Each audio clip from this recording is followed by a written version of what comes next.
యాకోబు పత్రిక 4వ అధ్యాయము 7వ వచనం. కాబట్టి దేవునికి లోబడి ఉండుడి, అపవాదిని ఎదురించుడి, అప్పుడు వాడు మీ యొద్ద నుండి పారిపోవును. మనము చేయాల్సిన మొదటి పని దేవునికి లోబడి ఉండాలి. దేవుడు చేయమన్న పని చేయాలి, చేయొద్దన్న పని చేయకుండా ఉండాలి. రెండో పని అపవాదిని ఎదురించుడి.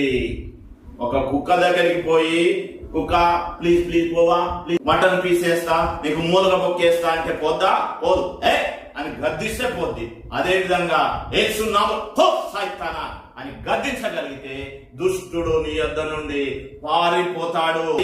అపవాదిని ఎదిరించే సామర్థ్యాన్ని దేవుడు తన బిడ్డలకు ఆ అధికారాన్ని అనుగ్రహించి ఉన్నాడు. యేసు నామములో నువ్వు అపవాదిని గద్దించగలిగినట్లయితే వాడు నీ యొద్ద నుండి